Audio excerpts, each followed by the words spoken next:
The recruiting calendar has many seasons, and right now we are entering prediction season. You know how the calendar goes, Steve. You got top school season where the recruits start narrowing down their top schools. The spring is prediction season. Then the summer is commitment season. The fall comes around, that's decommitment season, and then early signing day is obviously flip season. So, speaking of prediction season, you are getting busy on the recruiting prediction machine. Let's talk about some of these new predictions you've entered this week. Well, first and foremost, Josh, it's not called flip season on the Wiltfong Whip Around. You know it's called spatula season. It'll be upon us soon enough. But some of these early commitments, as spring and the weather heats up, the flowers are blooming. Landon Duckworth, the nation's number 6 quarterback per the On3 industry. There was a time where it looked like he was close to committing to Gus Malzahn and UCF. He's a former South Carolina commit.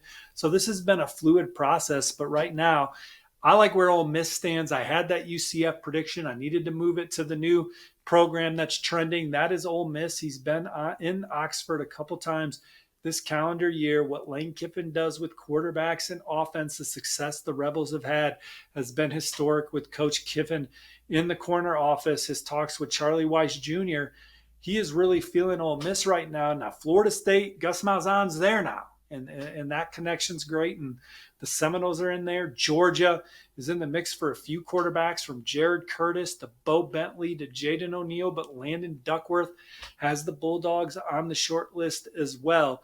But I like where Ole Miss stands. I did not like my pick of UCF, so I am rocking with the Rebels for Landon Duckworth. I fired in an On3 RPM, joining our Jeremy Johnson for offensive lineman Malcolm Gaston, the Georgia. He took a recent visit to the Bulldogs campus. Coach Cyril's, Coach Smart and company are on the gas for Malcolm Gaston. I think they lead. My On3 RPM reflects that. Penn State's got the number 8 class in the country, Josh. They had a huge recruiting weekend. We should give them a little bit more due from that weekend with guys like Luke Wafel on campus, number 1 player from New Jersey. He could ultimately end up in Penn State's class as they battle Ohio State and Texas, among others. They're one of the 5 favorites for Nick Abrams, the On 300 linebacker from McDonough School in Pennsylvania. He's got a top 5 of Alabama, Georgia, Michigan, Oregon, and Penn State, and Penn State's in the thick of that one. But my new prediction for Penn State is Matthew Canoe, an On 300 linebacker from Patriot High in Manassas, Virginia. My prediction joins Ryan Snyder and Sean Fitz. He told me that Penn State is his leader. Coming out of that visit to Happy Valley again, the Nittany Lions have the number 8 recruiting class in the country. I think that they ultimately add Canoe to the fold. They're in on a lot of those other elite guys. Carter Meadows, 5-star edge rusher from Washington, D.C. Gonzaga.